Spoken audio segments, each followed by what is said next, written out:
Well, cheers, everyone. Thank you for joining me. I am Dave Brown, and this is the New Populist. If you are new to the channel, please like and subscribe. Well, we're getting news that Nikki Haley, former governor of South Carolina and former UN ambassador, might announce a run for president in 2024. And that would make her the first person to formally declare that they're running for president. Of course, we know Trump will formally jump in at some point, and possibly DeSantis. I hear Tim Scott. So we'll see who actually jumps in. But I think it's going to be a pretty crowded field in 2024, especially if Joe Biden runs again or somebody really weak is replacing Biden in 2024. That would be an opportunity for a lot of Republicans to throw their hat in and try to get in that spot. But back to Nikki Haley.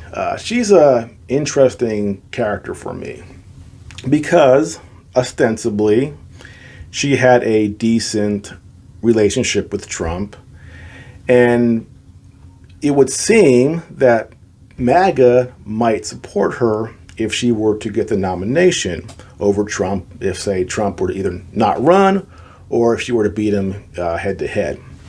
And the question is Nikki Haley somebody we can trust? Is she more MAGA or more establishment? And it's a little tricky with her.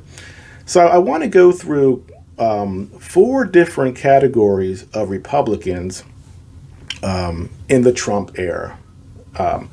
And the first one is the never Trumpers, people that even when he became president, they never liked Trump. They never changed their tune.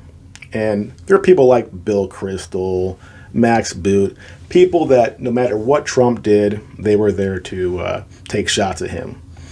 And then there's the second category, people who pretended they liked Trump, not like him, but pretended they were okay with him.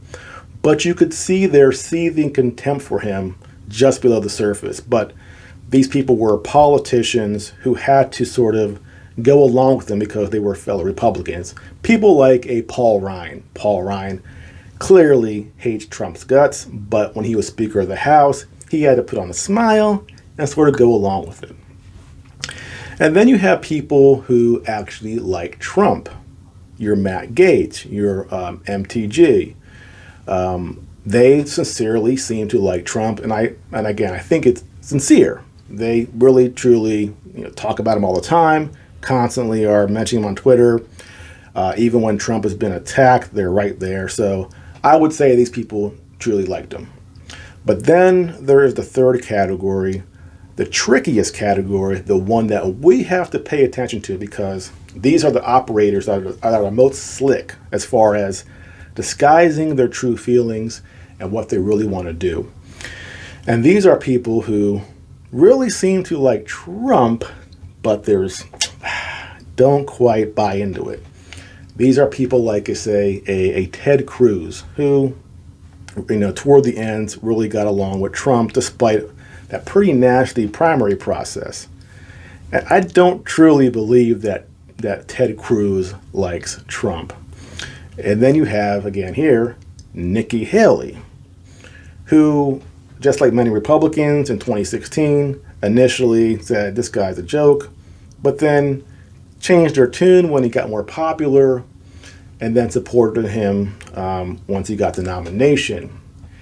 And I think she falls into this category, and I think she might be one of the best operators in this category of people who don't necessarily like him, but did really, really well to disguise it, to go with the flow, see where the wind's blowing, and capture that MAGA energy in order to propel their own career.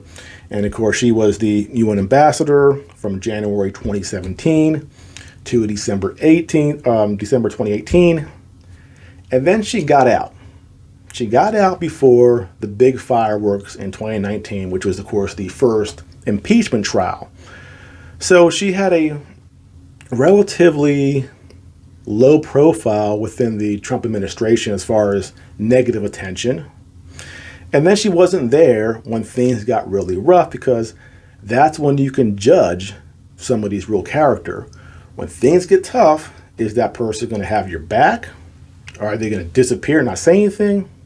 Or are they going to stab you in the back?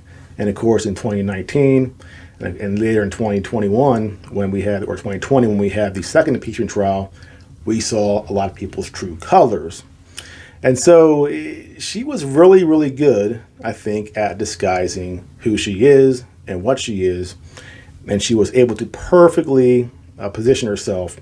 She got the little thing there on the record, on the resume, saying, I was UN ambassador, I was South Carolina governor, I got along with Trump. And now she can come to MAGA in 2024 and say, hey, I'm your girl. I work with Trump. We were cool. Vote for me. I'm not establishment. I'm a safe bet. Is that the case? Well, there are some concerning things in her past that I'll point out now. And one of those things, that second impeachment trial, she is on record as really going after Trump. And she said in an interview with Political Magazine, we need to acknowledge he let us down. He went down a path he shouldn't have, and we shouldn't have followed him, and we shouldn't have listened to him, and we can't let that ever happen again.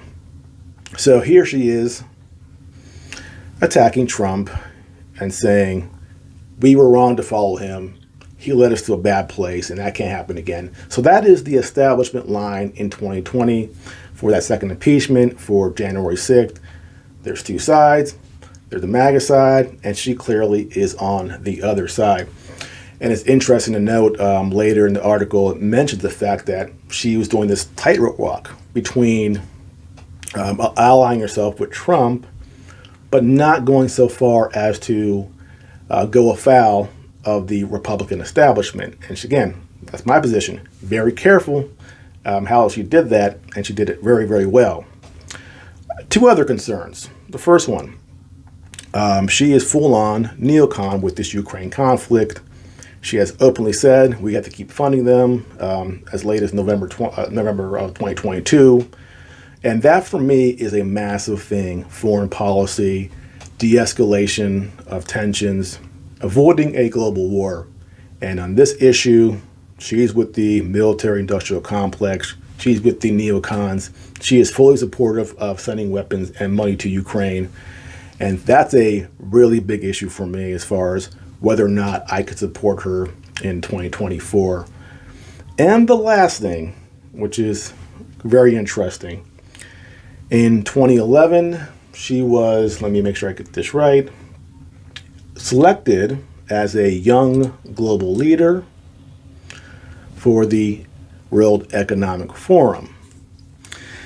Now, in 2011, the World Economic Forum didn't have the stigma it has right now. And I want to be fair to people and not go, well, because you have this association 12 years ago, that means that you're marked and that you're a dishonest person and we can't trust you and that you're working for Klaus Schwab. I think if you're a young person, and this is 12 years ago, and they select you and say, hey, we think you're a great leader, come to some of our conferences, blah, blah, blah. That doesn't necessarily mean that they are controlled by the WEF. People are happy to get the attention and accolades from organizations that have prestige. And for a young Nikki Haley in 2011, I don't blame her if she went along with that. So I don't want to say that immediately means that she's a bad person, right? But she needs to clarify her position with the WEF and their current message, which is pretty inhumane, in my opinion, as far as how it treats the lower classes and how sort of authoritarian they are in their message. So that's something that she would need to clarify if she's running to get my support. If she doesn't, that's suspicious. And the last thing on that, which is funny, remember the Pfizer guy, the executive with Project Veritas? And if you put in Pfizer executive Veritas into Google, you got that message that says, from Google, it says, I'll put up on the screen, it looks like the results below are changing quickly. And it just gives you that weird message there, like they're sort of hiding something. Well, I typed in, and this was about 3 hours ago, Nikki Haley, Klaus Schwab, and I got that exact same message.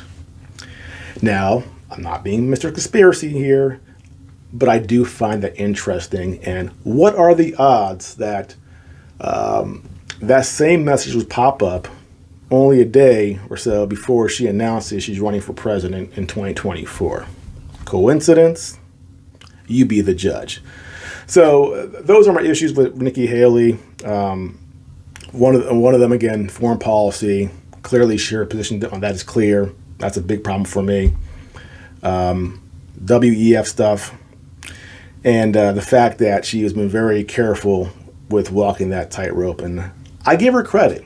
You know, in the age of Trump, being an established Republican, being able to stay on the good side of Trump and the MAGA, and at the same time be on the good side of the establishment.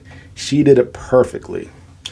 And any politician who's able to do that so perfectly actually worries me, because that means they are incredibly calculating. And people who are that calculating are generally people I don't trust.